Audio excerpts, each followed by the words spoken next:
Game brings magnetism. And once you get this game and you digest this in your spirit, you got to be able to speak this game, though. Looking good ain't good enough. Looking good ain't good enough when it comes to this game. All right, my fellow Knicks fans, we are back. Championship season is still on the way. In this segment, we're going to get into a nice little mixed bag right here. We're going to take a look at Mikal Bridges. How is he cooking up this season so far? Where does he like to be comfortable? In the matchup against the Detroit Pistons, he was pretty much the only guy getting going. So we're going to take a look at where he's more comfortable and what kind of spots, especially as a team goes through a number of injuries. Also, the improvements of Big Mo. The Knicks definitely do need to start landing on some of these second round picks, as we do have a lot of players that are crazy, making crazy amounts of money on the books. So in today's NBA, especially to avoid that second apron, you do have to hit on some of these late first round, second round picks. And finally, we're going to take a look at JB. How is he cooking up in this Mike Brown offense, as he is getting a number of looks outside of just having the ball and just beating it down 24/7, is slowing down this pace. This season, we've seen Jalen Brunson, unlike Anthony Towns, adjust real well in this offense. You know, for the first time in a long time, the Knicks actually have options. We're not used to this, but these are good things to finally have. Even though we're dealing with Deuce McBride in and out the lineup, just overall our team, it always seems like something is happening. Cat with the eye injury, Josh Hart retweaking the ankle. Expectations could still be held up. We have options. And with those options, we're going to have variation. Look at Big Mo picking up Jalen Brown. He's one of the hottest people in the league right now when it comes to scoring points per game and just overall usage. But look at the combination right here. Big Mo and Jose Alvarado. Look at that. The Knicks don't mind switching.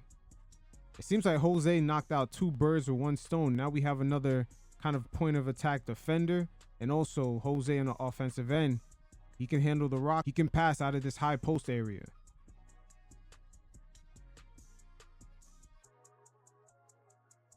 Look at that. Gets the strip right there. Once again, the confidence of Mike Brown to start the rookie on Jalen Brown right here.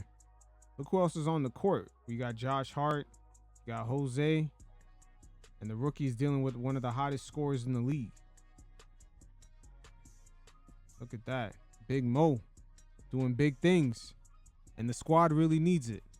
Teams nowadays, especially the contenders, they're going to have to nail on some of their draft picks or just minimum player signings. Guys like Landry Shamet also pulling through for us this season with that favorable contract. If you want to stay competitive from year to year, that second apron is no joke and should be avoided.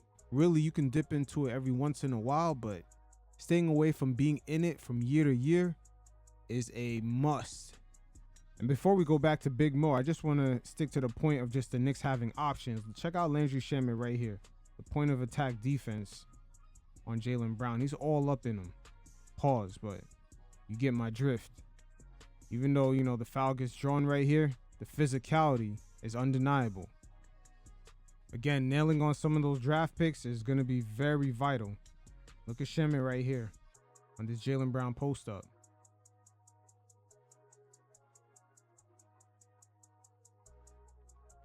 This is why contending teams like the Knicks have to nail on their minimum signings and also second to late first round draft picks.